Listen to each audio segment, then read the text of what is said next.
Whenever I talk about Shakespeare at the Rogue, I have to poke fun at the guy. Shakespeare repeated himself a lot. So can I.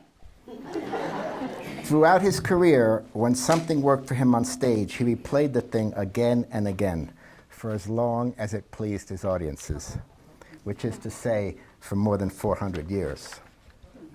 For instance, a shipwreck in a storm precedes the action of Shakespeare's very early play, The Comedy of Errors. Viola's shipwreck from a storm initiates the action of Twelfth Night. In Julius Caesar, his assassination is prefigured by a storm. He was the shipwreck. The Witches in Scene 1 of Macbeth takes place in thunder and lightning. A storm at sea precipitates Othello's dispatch to Cyprus. 3 major storms occur in Pericles, one in Act 2, one in Act 3, and one in Act 5. And the most famous storm of all, King Lear, at the very center of the play, depicting his madness upon the heath. My favorite Shakespearean recurring device is the all-important letter. Think about the many plots in his comedies, histories, tragedies, and romances that turn on letters. Dictated, written, read, reread, quoted, misquoted, hidden, torn up, and in the case of Romeo and Juliet, because it's set in Italy, not delivered in the first place. It didn't get from Verona to Mantua on the map like this. They both died. But I have to give Shakespeare some credit. In all of his plays, he only ever dropped one handkerchief. 5 people died because of it. But in various ways, The Tempest is unique. Every other Shakespeare play, 36 of them, has a well-known plot source, except this one. There are a few references in the play to particular documents that Shakespeare consulted, but that's it. The Tempest was the last sole-authored play that Shakespeare wrote. It was the first play to be printed in the publication of the first folio in 1623. The Tempest is the only Shakespeare play with a single female character, Miranda. There are spirits in the play, including Ariel and Roman goddesses, but no female characters except Miranda.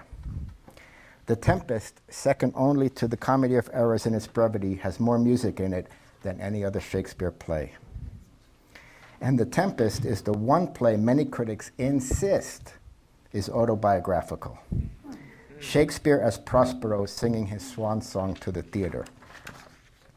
But here's the single most important distinction one can say about The Tempest. It is the only play in the entire Shakespeare canon, 36 of them, that the Rogue Theatre has chosen to produce twice.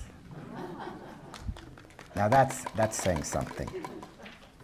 The Tempest, with its lyricism, spells, incantations, masks, music, pageantry, its altered states of consciousness, and suspensions of time, is perfect for the Rogue. Or maybe it's the Rogue that's perfect for The Tempest. Very theatrical, including original arrangements and musical direction by Russell Ronnebaum and Elizabeth Soflin's ethereal percussion. You may have heard it said, good writers borrow, great writers steal. Shakespeare stole things. And I reserve the right to borrow. From Shakespeare, one of his favorite devices, the aside. I leave it to you to decide what's what in what follows. Here's an email of mine dated January 16th, 2011. Dear Cindy and Joe, I attended your performance of The Tempest last night. It's said that poetry is the clear expression of mixed emotions. Was it just days ago that Gabby Giffords was shot? How to express to you my conflicted feelings attending your production that I know you share. Last night, for 2 seamless hours, I was able to let go of the shooting, of the atrocities of the world. Gabby Giffords is still in the hospital. 6 people died, murdered, ages 9 to 79. But in the space you transported us to, as you always do, and as rain pattered on the roof, we were given shelter, unity, even joy and laughter. I wouldn't say we escaped for those 2 hours, more like we were immersed in balm. Was it the process of healing you initiated? The Tempest begins with the stage direction. A tempestuous noise of thunder and lightning is heard. This is the first instance of the play of Prospero's ability to affect nature. His power unleashes the storm that propels the play into being. Prospero's daughter, Miranda, her name from the Latin meaning wonderful or admirable, has lived isolated with Prospero the past 12 years. She trembles at the ferocity of his action. If by your art, my dearest father, you have put the wild waters in this roar, allay them. To which Prospero, ever caring for Miranda, responds, be collected, no more amazement. Tell your piteous heart there's no harm done, no harm. The word art here means magic. From the start, Prospero's magic has the potential for good, what Elizabethans knew to be white as opposed to black magic. Black magic, we soon learned, was the provenance of the deceased Sycorax, Caliban's mother, called Foul and Damn Witch and the Blue-Eyed Hag. She is the former ruler of the island. With her gone, Prospero lords autocratically over 2 captives, Ariel and Caliban. Ariel is ethereal, identified in the script as an airy spirit whom Prospero calls my spirit and my chick. Caliban is earthbound, his name the anagram of cannibal, which in Shakespeare's day referred to a Caribbean islander, not someone who eats flesh. A primitive, he is, according to Prospero, as disproportioned in his manners as in his shape, and a freckled whelp, hag-born, not honored with a human shape. Over these 2 captives, Prospero rules testily and tyrannically. But there's something Don Quixote-ish, quasi-comical, almost clownish about Prospero's status at the onset of the play. In essence, he is the supreme leader of 3, Miranda, Ariel, and Caliban. Of course, clowns and buffoons may bully adults as well as children. I think immediately of that disgraziato fascist dictator Mussolini and his extant American cousin, Donald Trump. And I'm reminded of Hannah Arendt's assessment of that criminal against humanity, Adolf Eichmann. Everybody could see that this man was not a monster, but it was difficult indeed not to suspect that he was a clown.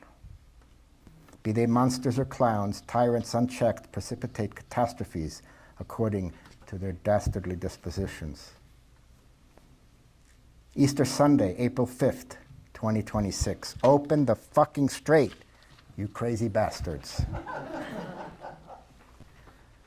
A whole civilization will die tonight. Shakespeare drew from 2 documents that we know of. In 1607, 4 years into the reign of James I, the Virginia Company, dedicated to investing in the recently colonized Americas, founded a settlement called Jamestown in his honor. 2 years later, the company attempted its boldest venture, the settlement of no fewer than 400 colonists, shipped across the Atlantic during the summer of 1609. But disaster struck. Caught in a hurricane, the fleet was broken up, one of the ships was sunk, and another, the Sea Venture, driven into the rocky coast of the Bermudas.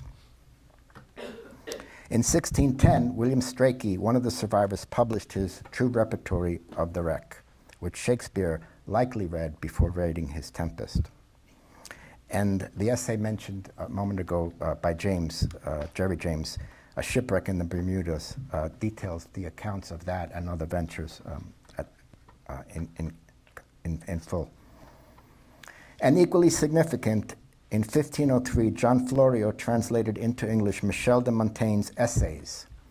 One essay in particular on the cannibals has raised a stir ever since by proposing that cannibals are not to be considered morally inferior to Europeans.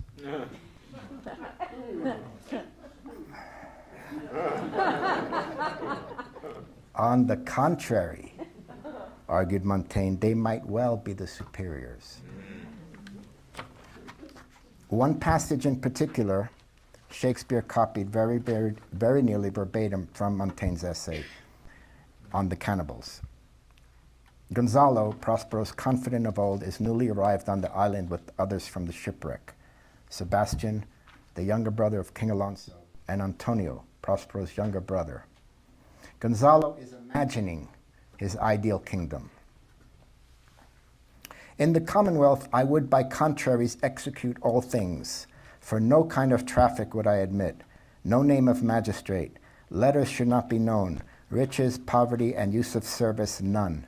Contract, succession, born, bound of land, tilth, vineyard, none. No use of metal, corn, or wine, or oil. No occupation. All men idle, all. And women too, but innocent and pure. No sovereignty. Sebastian checkmates him immediately, and yet he would be king on it, pointing to the irony of ruling over a sovereignty not intended to have a king. Jonathan Bate, in his study, The Genius of Shakespeare, delineates an interpretive historical divide that continues to exist. For 300 years, critics and adapters had assumed that Shakespeare's final play, The Tempest, was a summation of his art and his reflections upon art. The ugly truth which late 20th century criticism could exclusively reveal was that the play is in fact a text reeking of the discourse of colonialism.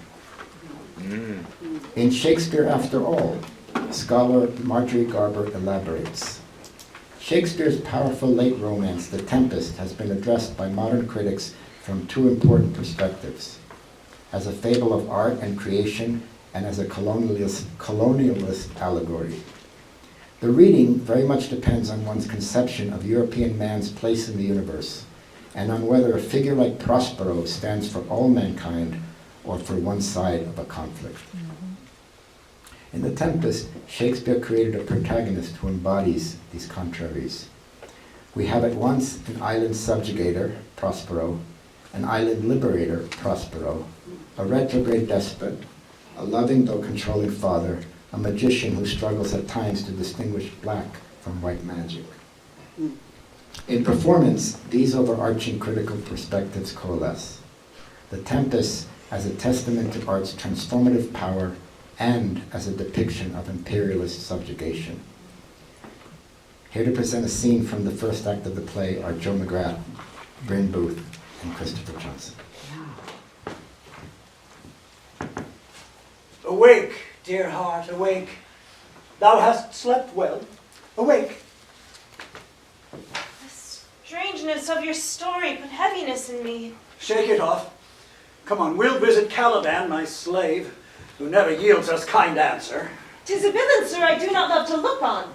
As 'tis, we cannot miss him. He does make our fire, fetch in our wood, and serves in offices that profit us. But ho, slave Caliban! Thou earth, thou speak! There's wood enough within. Come forth, I say, there's other business for thee. Come, thou tortoise, when? Thou poisonous slave got by the devil himself upon thy wicked dam, come forth! As wicked dew as ere my mother brushed with raven's feather from unwholesome fen, drop on you both! A southwest blow on you and blister you all o'er. For this be sure tonight thou shalt have cramps, side stitches that shall pen thy breath up. Urchins shall, for that vast of night that they may work all exercise on thee. Thou shalt be pinched as thick as honeycomb, each pinch more stinging than bees that made 'em. This island's mine! The sycorax, my mother, which thou takest from me. When thou camest first, Thou strokest me, made much of me, wouldst give me water with berries in it, and teach me how to name the bigger light, and how the less, that burn by day and night, and then I loved thee, and showed thee all the qualities of the isle, the fresh springs, brine pits, barren place, and fertile. Cursed be I that did so. All the charms of sycorax, toads, beetles, bats, light on you. For I am all the subjects that you have, which first was mine own king. And here you sty me in this hard rock, whilst you do keep from me the rest of the island. Thou most lying slave, I have used thee, filth as thou art, with humane care, and lodged thee in mine own cell, till thou didst seek to violate the honor of my child. Would it had been done, thou didst prevent thee. I peopled else this isle with Calibans. Horrid slave! Which any print of goodness will not take, being capable of all ill.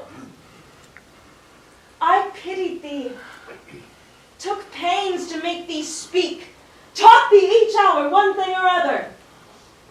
When thou didst not, savage, know thine own meaning, but wouldst gabble like a thing most brutish, I endowed thy words with purposes that made them known. But thy vile race, though thou didst learn, had that in it which good natures could not abide to be with. Therefore wast thou deservedly confined into this rock, who has deserved more than a prison. You taught me language, and my profit on it is I know how to curse. The red plague rid you for learning me your language. Taxi! Let us in fuel, and be quick, thou best, to answer other business. Shrubs thou malice!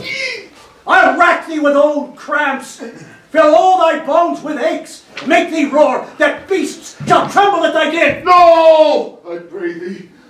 I must obey. His art is of such power it would control my damned god Setebos and make a vassal of him. So slave hence! Counterparts. Ever since audiences experienced scenes like that, there have been over 400 years of commentary on Caliban's character, his role in the play, and his place in theater history. John Dryden, the renowned Shakespeare scholar, wrote in 1679, "To return to Shakespeare, no man ever drew so many characters or generally distinguished them better from one another. I will instance but in one, to show the copiousness of his invention. It is that of Caliban." Nicholas Rowe in 1709. "Caliban is might well sustained, shows a wonderful invention in the author, and is certainly one of the finest and most uncommon grotesques that ever was." Joseph Warton in 1753. "Of all the plays of Shakespeare, The Tempest is the most striking instance of his creative power. In this arduous and uncommon task, Shakespeare has succeeded wonderfully in creating the monster, Caliban." Samuel Johnson, perhaps the preeminent Shakespeare scholar in 1811, writes, "The character of Caliban is wonderfully conceived. Caliban is not seen at first. His voice is heard. This is the preparation. He was too offensive to be seen at first in all his deformity, and in nature we do not receive so much disgust from sound as from sight." My favorite, Henry James.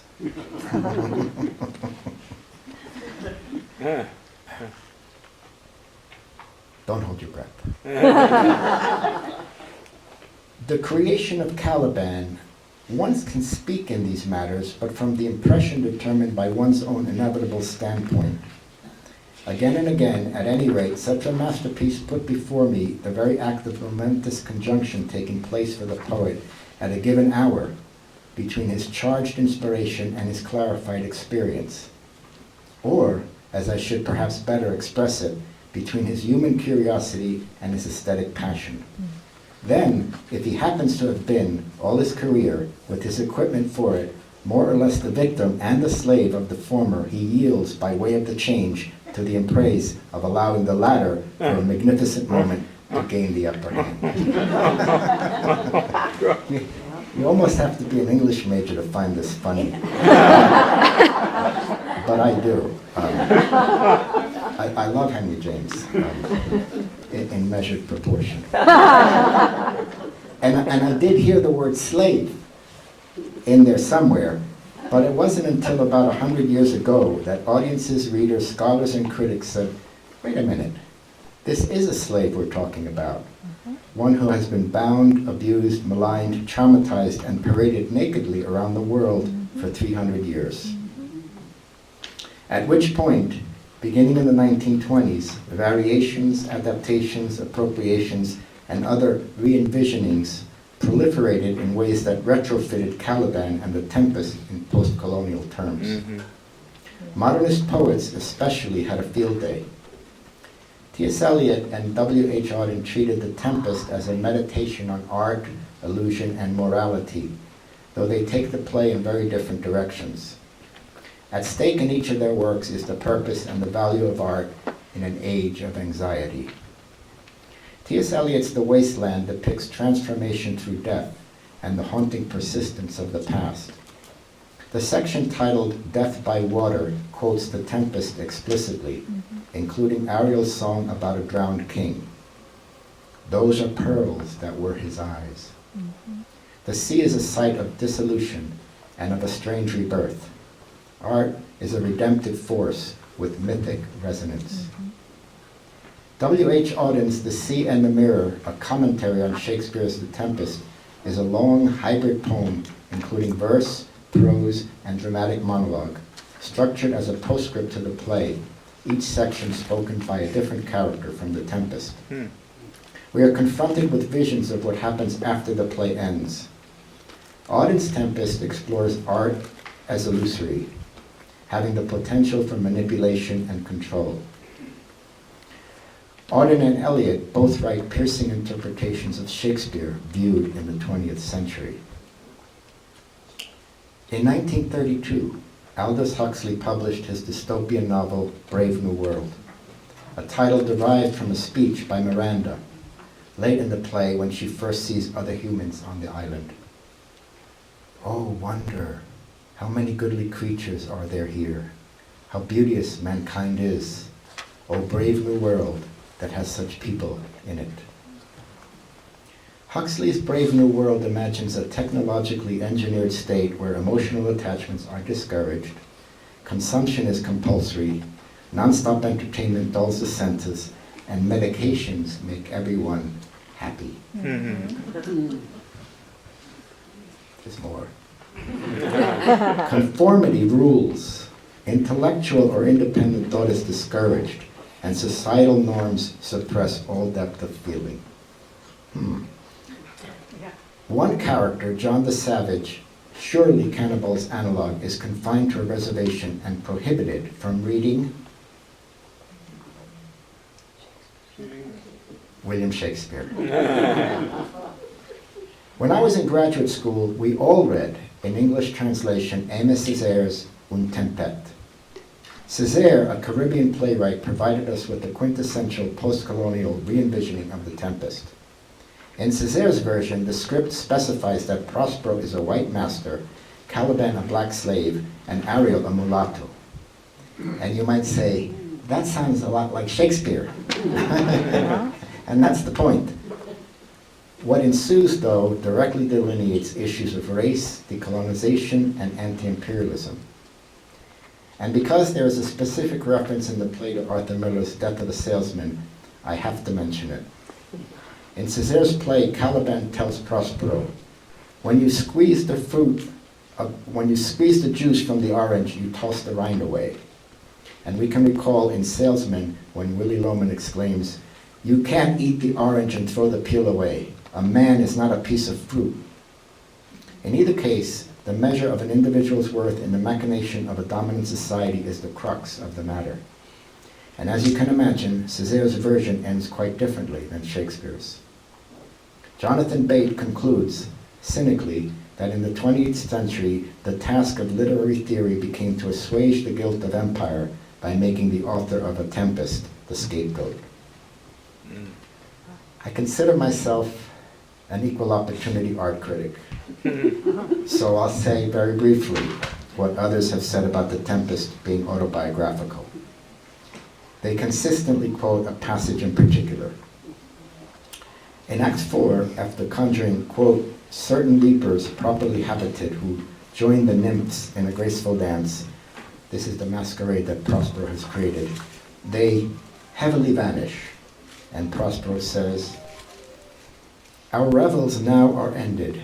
These our actors, as I foretold you, were all spirits and are melted into air, into thin air.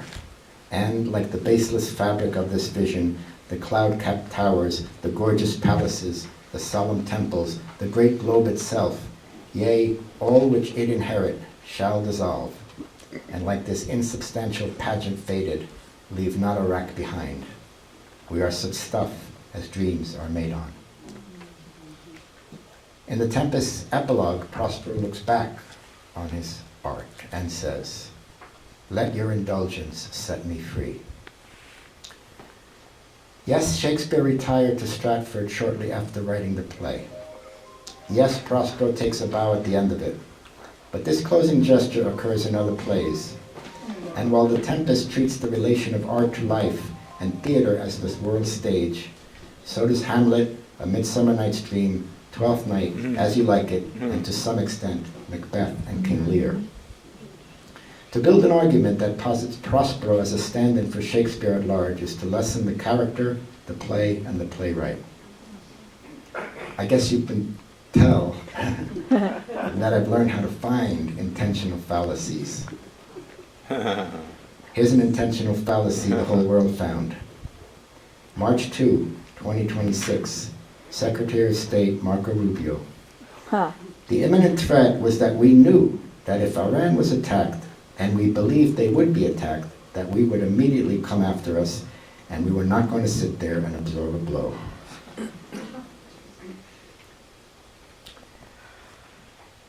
I've titled my essay Such Stuff as Dreams after that line I quoted in Prospero's speech, and I settled on it after being startled to see it appear where I would have least expected it, in a novel called The Shadow Line by Joseph Conrad. Here's the passage wherein a young, unnamed narrator first sees the ship he has been assigned to captain. The shore to which she was moored was as if it did not exist. What were to me all the countries of the globe?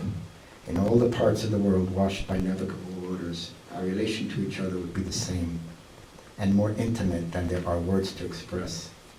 Apart from that, every scene and episode would be a mere passing show, less substantial than the stuff dreams are made of. This utterance, so immediately recognizable as one of Shakespeare's most famous lines, took me right out of the story. Something Conrad strives his entire career never to do. So hell-bent was he in trying to, in his words, make you feel, make you think, above all to make you see. In other words, to keep you in the story. Why on earth would Conrad go against his own credo? I'd never read him do that before. The line sticks out all the more because it's spoken out of character. This is a guy who's brushing up on a seafarer's manual, not Shakespeare. The Tempest's own shadow line, as in Conrad's novel, is that liminal space between reality and illusion, between stasis and progression, between reckless fancy and mature responsibility. Conrad, too, explores the power of the imagination to derange as well as to enlighten. The open of his author's note to the novel helped me see this connection. This story, he writes, which I admit to be in its brevity a fairly complex piece of work, was not intended to touch on the supernatural. We turn now to magic. In almost his first act as king in 1603, James I offered his patronage to the Lord Chamberlain's men, known as the King's Majestic Players, or more commonly, the King's Men. In the years that followed, they averaged 20 court performances per year, and typically in such performances was a court masque. The court masque, or masquerade was a popular theatrical genre. Generally speaking, they were elaborate pageants, often included in plays, and sometimes freestanding in productions for courtly consumption. My ardent edition of The Tempest states that the masks were, quote, original multimedia events requiring painting, architecture, design, mechanics, lighting, music of both composer and performer, acting, choreography, and dancing. Often, when these were staged, they signaled a digression, if not a pause in the dramatic action. Not so in the hands of Shakespeare, and not so in The Tempest, where the spectacle involving the goddesses Iris, Ceres, and Juno serves to further the plot and develop its themes. When I asked Cindy about this, she said, "The Mask of the Tempest is Prospero's creation to celebrate Miranda and Ferdinand's marriage. It moves the plot forward because it solidifies their relationship. He is showing them his art as a celebration." I was taught in college that the editors in the 17th century who foisted the classical 5-act structure onto Shakespeare's plays when they were published did their fluidity and their variance a disservice. None of his plays move in 5 acts naturally. Often we have 3 movements. Cindy also shared with me that she feels The Tempest progressing rhythmically through 9 scenes, creating an engaging and balanced structure. And as you can see, since I've quoted Cindy twice in 2 successive paragraphs, I was pretty unclear about this part of the play. In addition to his fondness for lavish court performances, James I was fascinated by witchcraft, magic, and the supernatural, which he took very seriously. In 1597, during the reign of Elizabeth, he wrote his own treatise on the subject, Demonology, in which he declared his belief in the power of evil spirits. Scholars have pondered whether Macbeth, with its recurring wicked witches, and written about the time of James's succession to the throne, was informed by James's treatise. Written in the form of a philosophical dialogue, Demonology distinguishes between different forms of sorcery and defends the need to prosecute witches. My intention, writes James, in this labor is only to prove 2 things. The one, that such devilish arts have been and are. The other, what exact trial and severe punishment they merit. Exact trial and severe punishment they merit. Time Magazine, March 1st, 2026. A strike on a girls' elementary school in the opening salvo of the U.S.-Israeli attack on Iran on Saturday killed more than 100 children.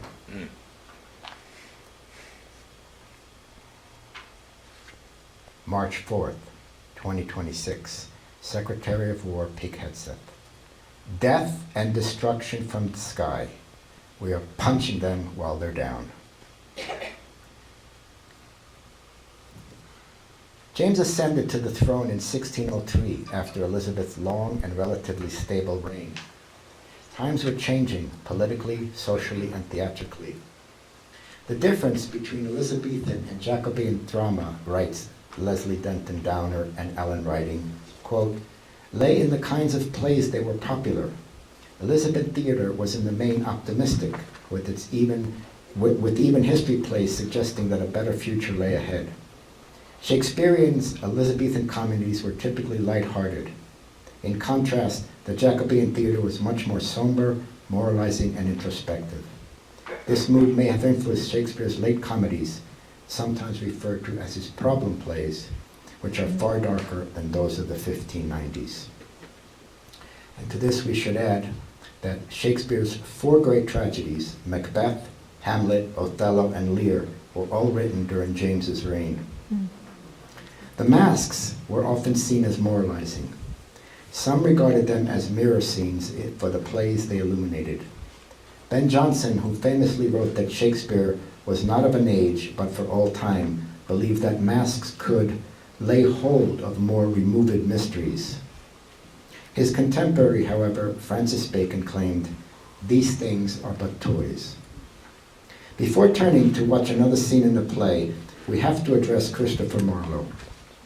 Christopher Marlowe, as much as anyone, influenced this generation of playwrights, Shakespeare most of all.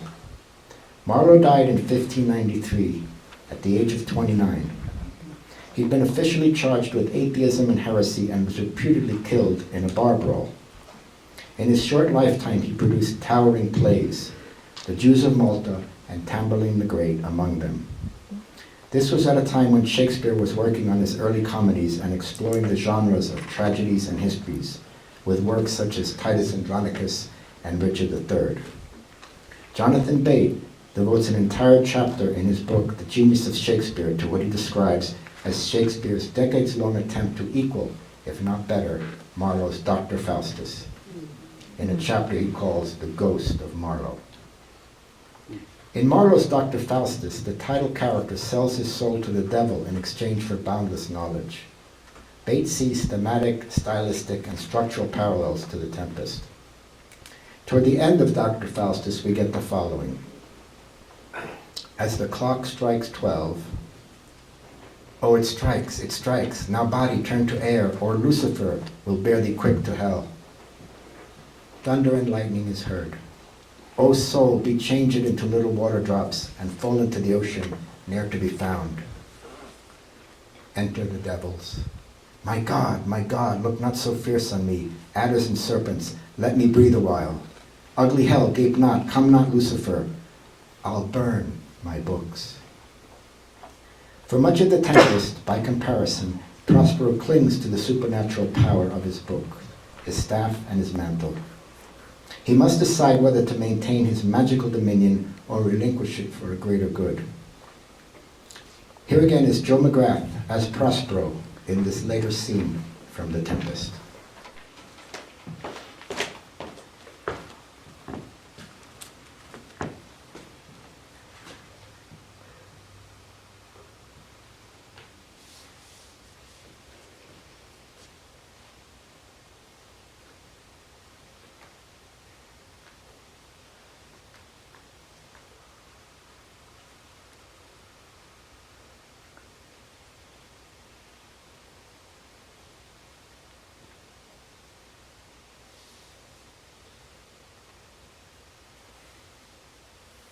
Ye elves of hills, brooks, standing lakes and groves, and ye that on the sands with printless foot do chase the ebbing Neptune and do fly him when he comes back. You demi-puppets that by moonshine do the green sour ringlets make, whereof the yew not bites, and you whose pastime is to make midnight mushrooms, that rejoice to hear the solemn curfew. By whose aid, weak masters though ye be, I have bedimmed the noontide sun, called forth the mutinous winds, and twixt the green sea in the azured vault set roaring war. To the dread rattling thunder have I given fire, and rifted Jove's stout oak with his own bolt. The strong-based promontory have I made shake, and by the spurs plucked up the pine and cedar. Graves at my command have waked their sleepers, oped and led them forth by my so potent art. But this rough magic I here abjure. And when I have required some heavenly music, which even now I do, to work mine end upon their senses, that this airy charm is for, I'll break my staff, bury it certain fathoms in the earth, and deeper than did ever plummet sound, I'll drown my book. Alchemies. For the longest time, I've wanted to say something about alchemy in public. This was long before I knew anything about it. It's always fascinated me. I thought I might teach a seminar to freshmen. An entry-level thing, you know. No prerequisites. Pass-fail, maybe. But I couldn't get it approved at the honors college. At the end of last semester, I resolved that the next time I would give a presentation anywhere on anything, I would find a way to squeeze in something. Not 2 weeks later, I remember the occasion, right over there. Cindy asked me to write the pre-show talk for the Tempest. And I thought, I got this. Alchemy in Shakespeare's day was a hotly debated and very seriously taken subject. There had always been cranks and frauds and get-rich schemes associated with it. But let's also remember that Sir Isaac Newton, when he wasn't formulating the laws of thermodynamics we still hold today, was a lifelong alchemist by choice. The genuine alchemist, working simultaneously on the materials of nature and his own spirit, is supposed to bring about positive change in both interrelated realms. This sounds like Prospero, who is on a quest to better himself, however much he struggles with punishing his adversaries and enlightening them. The alchemical worldview is centered upon positive metamorphosis. Indeed, the whole universe is supposed to be slowly trending toward perfection, a process that the alchemist might hasten, but does not originate. In 1610, 1 year before the first production of The Tempest, Ben Jonson produced his satire, The Alchemist. This was staged at Blackfriars Theatre by the King's Men. Shakespeare may well have acted in it. The Alchemist is a captivating play, the satirical Jonson at his best. His characters are money-grubbing frauds and charlatans involved in the kinds of scams that alchemy has been associated with for the longest time. But the true search for the Philosopher's Stone was moral and upright. Alchemy in its original form was considered a scientific/spiritual endeavor.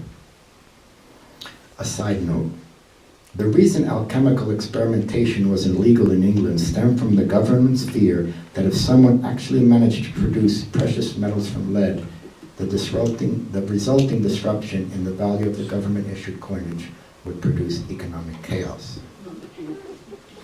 The Tempest itself can be compared to one form of magic, alchemy.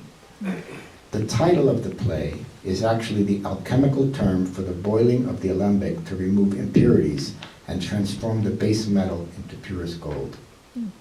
As noted in the Ardent edition of The Tempest, if we see Prospero's goal as the transformation of fallen human nature, Caliban, Antonio, Sebastian, and Alonso, from a condition of sinfulness to a higher level of morality, the play's episodes mirror the alchemical process.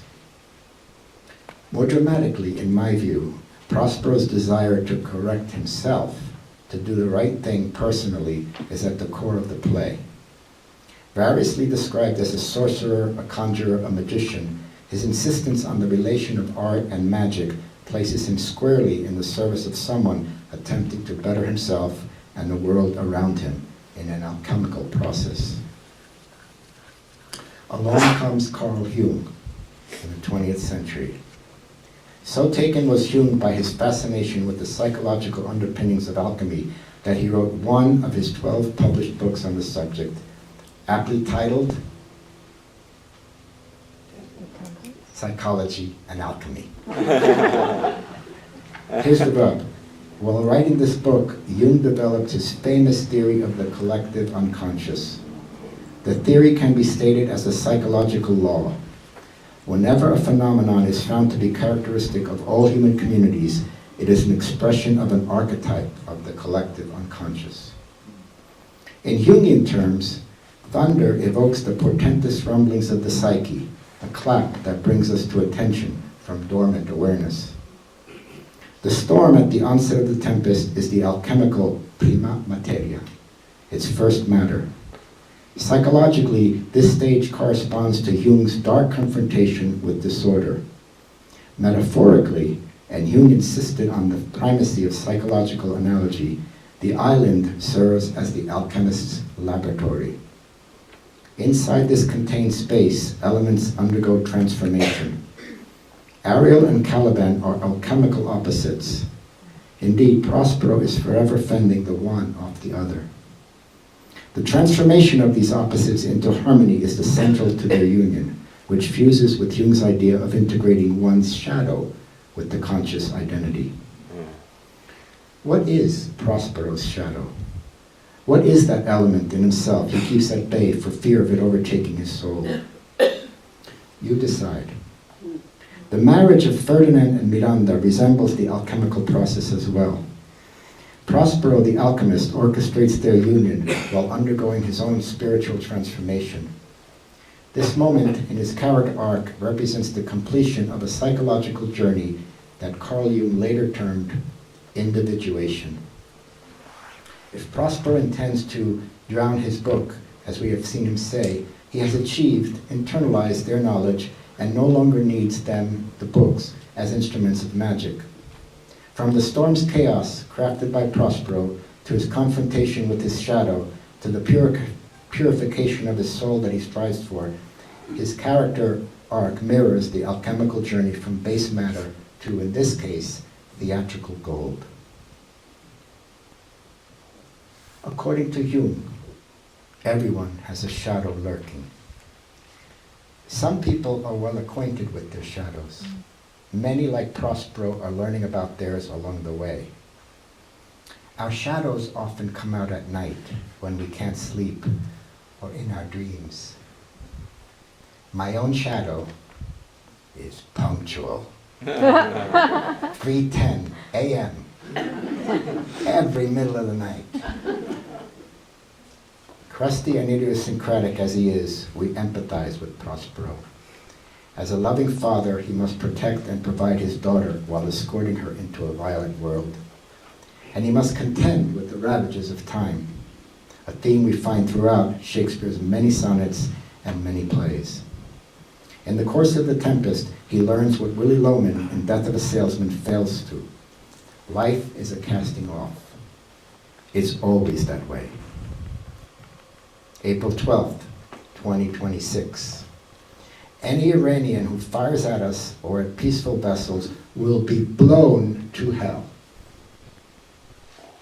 Among many things, Shakespeare's Tempest is about spiritual enlightenment. Prospero's, Ariel's, Caliban's, Ferdinand's, Miranda's, and our own.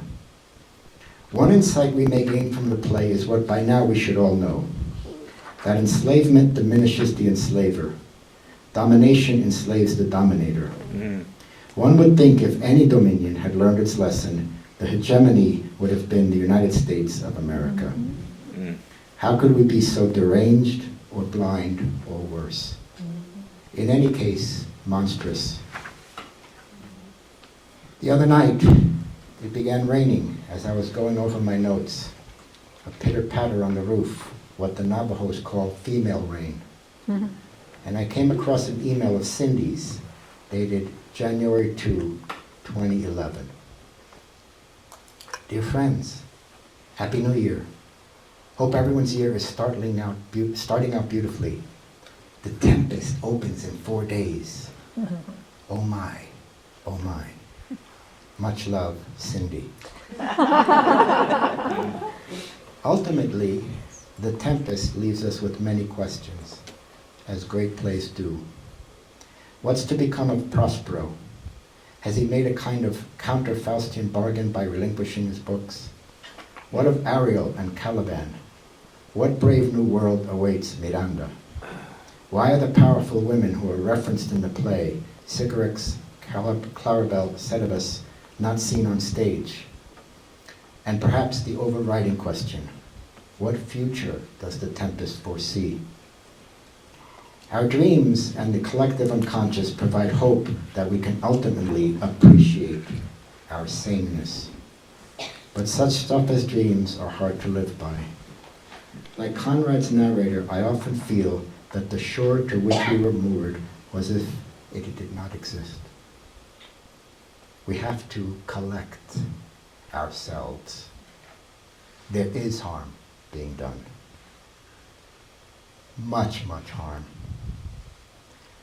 And what's to come? Shakespeare's plays posit whether we can configure a better world. Hamlet suggests yes. Macbeth, no. At the close of Othello, the jury is out. Let's not look to Lear for summation, but instead to the Tempest, where compassion overcomes resentment, forgiveness quells enmity, where no kings succeed and loving hearts prevail. Thank you.